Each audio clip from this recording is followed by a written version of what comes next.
بسم اللہ الرحمن الرحیم۔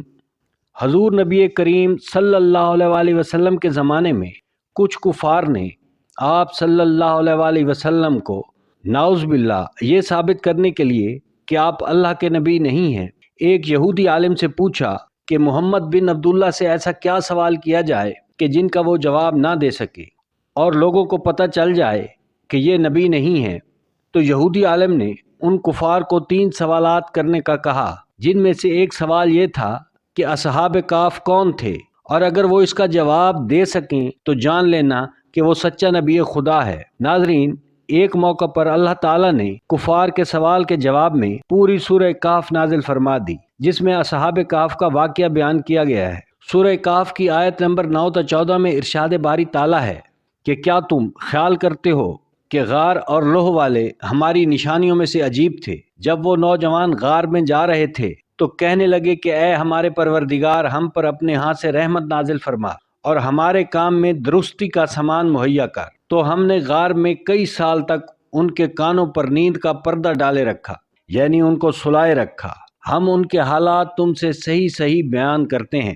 وہ کئی نوجوان تھے جو اپنے پروردگار پر ایمان لائے تھے، اور ہم نے ان کو اور زیادہ ہدایت دی تھی اور ان کے دلوں کو مربوط اور مضبوط کر دیا۔ جب وہ اٹھ کھڑے ہوئے تو کہنے لگے، ہمارا پروردگار آسمانوں اور زمین کا مالک ہے، ہم اس کے سوا کسی کو معبود سمجھ کر نہ پکاریں گے۔ اور جب ہم نے ایسا کیا تھا اس وقت ہم نے بے عقلی کی بات کی تھی۔ ناظرین، جب یہ واقعہ پیش آیا تھا وہ حضرت عیسیٰ علیہ السلام کا دور تھا کہ جب فلسطین پر رومن امپائرز نے اپنا تسلط قائم کیا ہوا تھا۔ اللہ تعالیٰ نے حضرت عیسیٰ علیہ السلام کو یہودیوں کی طرف نبی مبعوث فرمایا تھا، اور یہودی تورات میں پڑھ چکے تھے کہ آنے والا نبی ان کی کتاب اور شریعت کو ختم کر دے گا۔ اسی لیے سوائے 12 یا 19 حواریوں کے باقی سب بت پرستی میں لگے تھے۔ اسی لیے انہوں نے آپ علیہ السلام کو قتل کرنے کا منصوبہ بنایا اور ایک تطیانوس نامی شخص کو بھیجا تاکہ آپ علیہ السلام کو قتل کر سکے، مگر اللہ تعالیٰ نے حضرت عیسیٰ علیہ السلام کو آسمانوں پر اٹھا لیا اور تطیانوس کو آپ علیہ السلام کا ہم شکل بنا دیا، اور کفار نے تطیانوس کو سولی پر چڑھا دیا تھا۔ ناظرین کرام، یہ 249 سے 251 عیسوی کا زمانہ تھا کہ جب روم پر ایک ظالم بادشاہ دقیانوس حکمران رہا۔ دقیانوس اپنے جاہ و جلال اور مقام و مرتبے کی وجہ سے غرور کی آخری حدوں کو چھو گیا تھا، اور وہ خود کو نمرود اور فرعون کی طرح خدا سمجھ بیٹھا تھا۔ اس نے حکم جاری کر رکھا تھا کہ بت پرستی کے ساتھ ساتھ اس کی بھی پوجا کی جائے، اور جو ایسا نہ کرتا اسے قتل کروا دیا جاتا تھا۔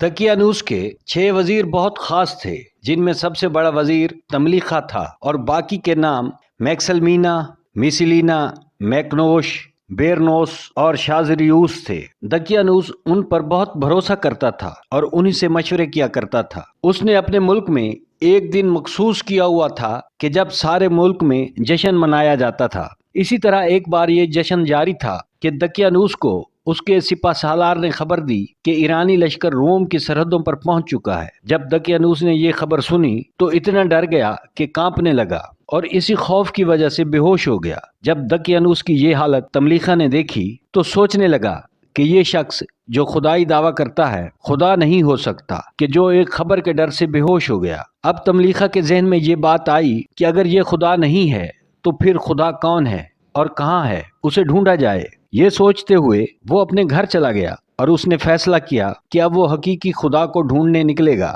اور دوسرے شہروں اور جنگلوں میں خدا کو ڈھونڈے گا۔ اسی لیے اس نے اپنا کھجور کا باغ اسی دن فروخت کر دیا اور اس کے بدلے میں سونے کی اشرفیاں لے لیں۔ اب رات ہونے والی تھی اور تملیخا بڑی خاموشی کے ساتھ اپنے وطن اور وزارت کو خیر بات کہہ کر جانے والا تھا کہ اچانک دقیانوس کے دوسرے وزیر تملیخا کے گھر آ گئے۔ وہ تملیخا سے بات کرنے آئے تھے کہ دقیانوس تو ہم سے بھی گیا گزرا آدمی ہے کہ ایک خبر سے ڈھیر ہو گیا۔ پھر جب انہیں احساس ہوا کہ تملیخا کچھ گھبرایا ہوا ہے اور کہیں جانے کے لیے تیار ہے تو انہوں نے اصرار کیا کہ تملیخا ان کو اپنا معاملہ بتائے۔ پھر تملیخا نے کہا کہ دوستو، تم جانتے ہو کہ دقیانوس ایک عام آدمی ہے جس نے خدا ہونے کا دعویٰ کیا ہے۔ میں اس کو اپنا خدا تسلیم نہیں کرتا، مگر اب یہ غم کھائے جا رہا ہے کہ حقیقی خدا تک کیسے پہنچا جائے۔ سو میں نے فیصلہ کر لیا ہے کہ یہاں سے نکلا جائے اور خدا کو جنگل، بیابانوں، شہروں اور گلیوں میں تلاش کیا جائے۔